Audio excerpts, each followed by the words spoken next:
নমস্কার। যুক্তি তর্ক সঙ্গে অর্কই আপনাদের স্বাগত। আপনাদের সঙ্গে আমি অর্কপ্রভ সরকার।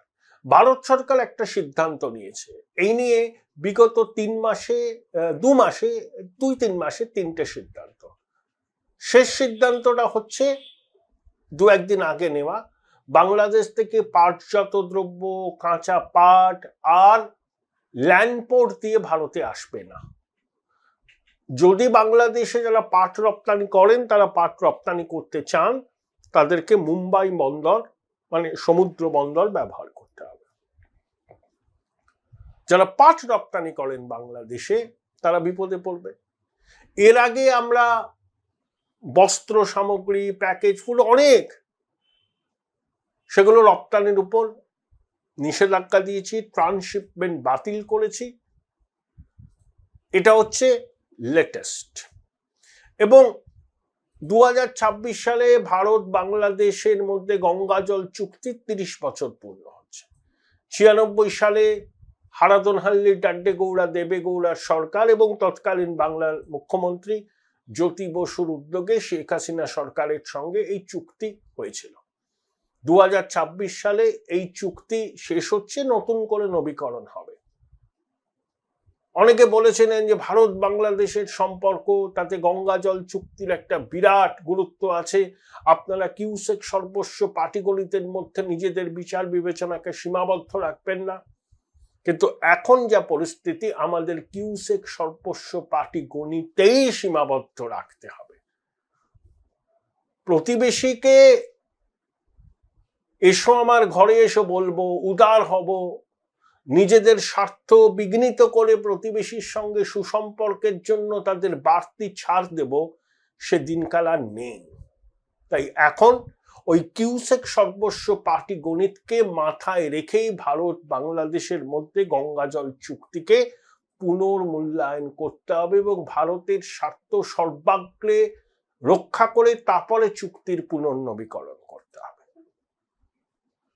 এই মুখবন্ধ কেন করলাম?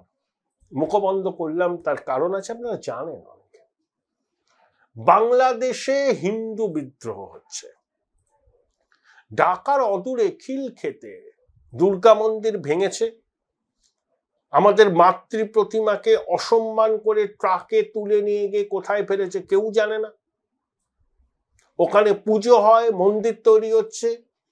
অন্তর্বর্তী সরকার বলছে যে রেলের জমি অবৈধভাবে দখল করে মন্দির হচ্ছিল। অবৈধভাবে দখল করা হলে মাদ্রাসা আছে, মসজিদ আছে, সেগুলোও ভাঙতে হয়।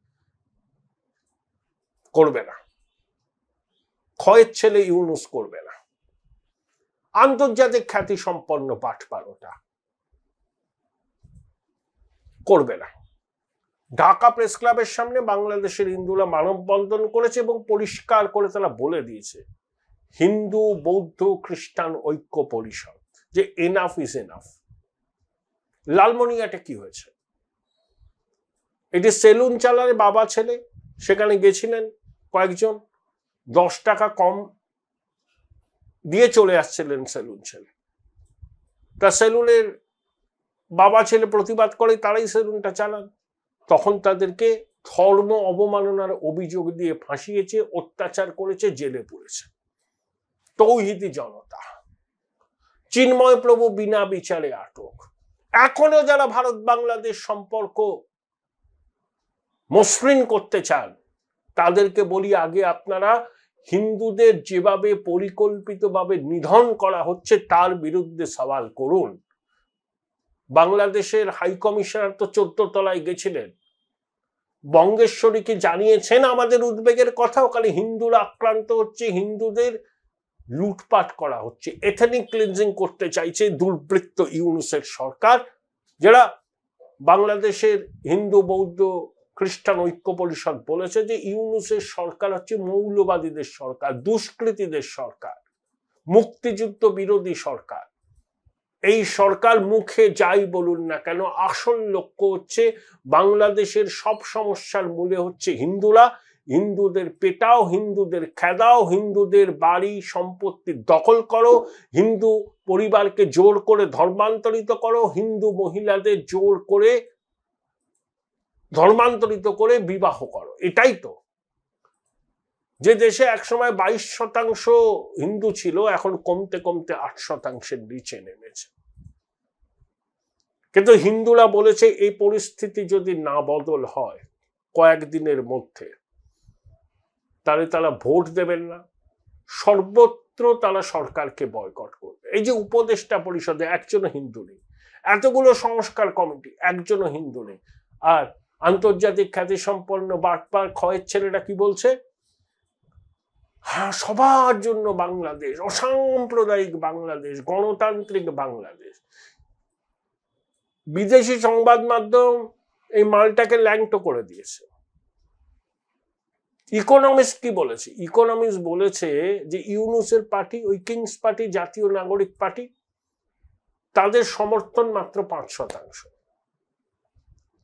বিএনপির নির্বাচন হলে 42% ভোট দেবে, জামাতকে দেবে 32%। আওয়ামী লীগ নির্বাচনে অংশ নিতে পারছে না এখন অব্দি যা খবর। তা সত্ত্বেও 14% মানুষ বলেছে ইকোনমিস্ট পত্রিকায় তারা আওয়ামী লীগের পক্ষেই থাকবেন। অর্থাৎ আওয়ামী লীগ নির্বাচনে অংশ নিতে পারছে না এটা ধরে নিয়েও 14% বলেছেন তারা আওয়ামী লীগের পক্ষে থাকবেন। যদি আওয়ামী লীগ নির্বাচনে প্রতিদ্বন্দ্বিতা করত তাহলে লড়াইটা বিএনপি বনাম আওয়ামী লীগের সঙ্গে হতো। এবং আওয়ামী লীগকে নিষিদ্ধ করা পশ্চিমী গণমাধ্যম এবং পশ্চিমের দেশগুলো সমর্থন করছে না। কিন্তু শুধু ইউনূস তো প্রতিশোধ স্পৃহা প্রচন্ড এবং প্রচন্ড লোভী। সবসময় দেখবেন মানে নিজের স্বার্থটা কিভাবে সুরক্ষিত হয়, নিজের পরিবার, নিজের কোম্পানি, নিজের ঘনিষ্ঠ, তারা টাকা পাচার করছে। ইউনূস নিজের নামে কর্মকূপ করে দিয়েছে, গ্রামীণ ব্যাংকে 29 সাল পর্যন্ত কর্মকূপ, তার বিরুদ্ধে সব মামলা প্রত্যাহার করে নিয়েছে। আর এই বদমাইশ সুদী বৃদ্ধ ভারত বিরোধিতার জিকির তুলছে। দেখুন বাংলাদেশে আজকে যে পরিস্থিতি না, এর পিছনে আওয়ামী লীগ এবং শেখ হাসিনা দায় এড়াতে পারেন না। তিনি মৌলবাদী শক্তির সঙ্গে কম্প্রোমাইজ করেছেন। তিনি সরকারি পয়সায় মডেল মসজিদ মাদ্রাসা করেছিলেন, ওয়াজ মাহফিলকে উৎসাহিত করেছিলেন যে ওয়াজ মাহফিল থেকে ঘৃণা ছড়ানো হয়, ঘৃণা ঘৃণা।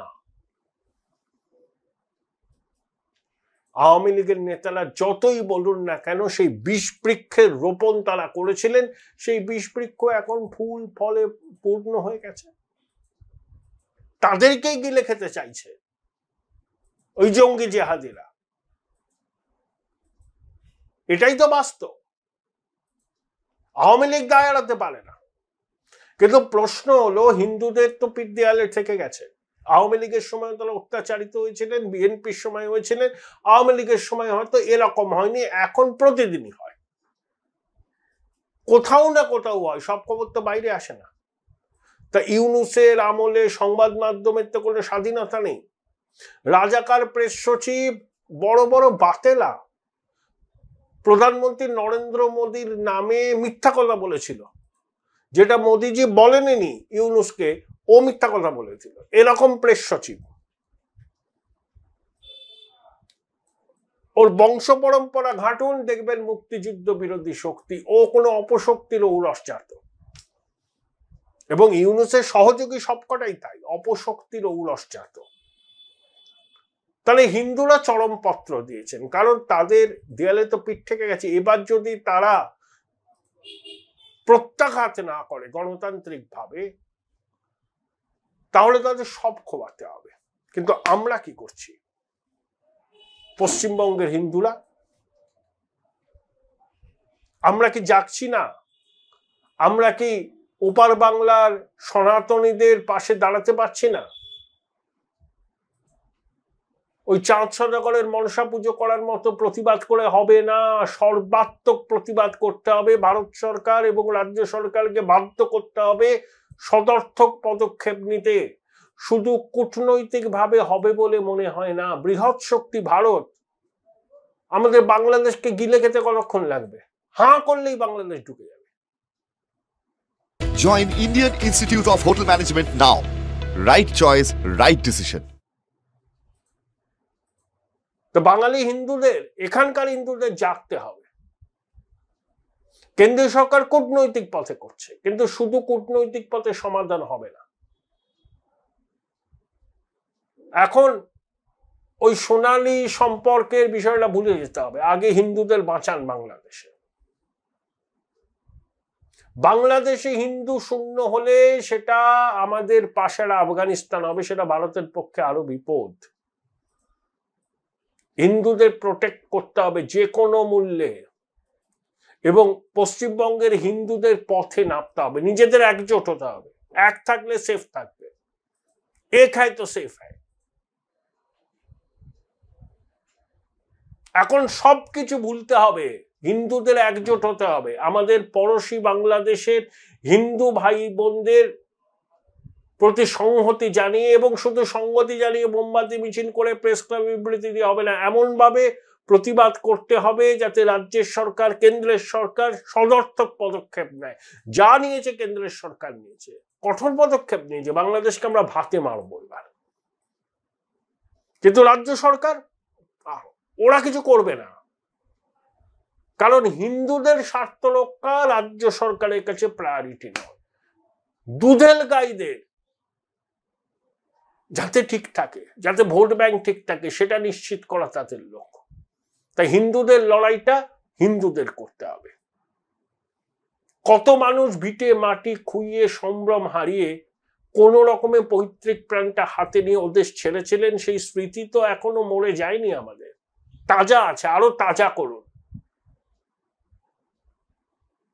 ওপার বাংলার হিন্দুরা যদি দেখেন যে পশ্চিমবঙ্গের হিন্দুরা সর্বাত্মকভাবে তাদের পাশে এসে দাঁড়িয়েছেন, তারা বল পাবে এবং ভারত সরকার আরো প্রোঅ্যাক্টিভ হতে পারবে। কোনো অবস্থাতেই বাংলাদেশ সম্পর্কে নরম নীতি নেওয়া চলবে না, ওটা শত্রু রাষ্ট্র এখন হয়েছে। ইউনূস যা বলে তা করে না, বুড়ি বুড়ি মিথ্যা কথা বলে, এবং বাংলাদেশে জঙ্গি জিহাদি কাজ বাড়ছে, ভারত বিরোধী সন্ত্রাসবাদীরা সক্রিয় হচ্ছে, ইউনূস মদদ দিচ্ছে। প্রয়োজন হলে অপারেশন সিঁদুরের কোনো সংস্করণও আমরা করতে পারি। আমাদের কি ঘোষিত অবস্থান? ভারতে কোনো সন্ত্রাসবাদী হামলা হলে সেই সন্ত্রাসবাদী গোষ্ঠী এবং যে দেশের মাটি থেকে হামলা হচ্ছে সেই দেশও, মানে শুধু নন স্টেট অ্যাক্টর নয়, সেই দেশও সমানভাবে যুক্ত বলে আমরা মনে করব, এবং ভারতের বিরুদ্ধে যুদ্ধ ঘোষণা সামিল হবে এবং প্রত্যাঘাত সামরিকভাবে হবে। ইতিমধ্যেই তো জাসিমউদ্দিন রায়মানির মতো লোকজন হুমকি দিচ্ছে, উত্তর পূর্বকে কেটে দাও, উত্তর পূর্বে যুদ্ধ করো। অবসরপ্রাপ্ত সেনাকর্তারা বলছেন কলকাতা ছিনিয়ে নেওয়া হবে, এগুলো কিন্তু সব রেকর্ডেড আছে, লাইটলি নেওয়া চলবে না। দুর্বৃত্তরা শাসন করছে বাংলাদেশ, তারা হিন্দু বিরোধী, সনাতন বিরোধী, তারা তালিবানি মানসিকতায় পুষ্ট। স্লোগানটা ভুলে যাননি আপনারা নিশ্চয়ই, আমরা সবাই তালিবান, বাংলা হবে আফগানিস্তান। সেই পথেই কিন্তু ইউনূসের সরকার হাঁটছে। সময় থাকতে থাকতে পদক্ষেপ করুন, দেরি হয়ে গেলে খেসারত দিতে হবে ভারতবাসীকে। এইটুকুই যা বলার।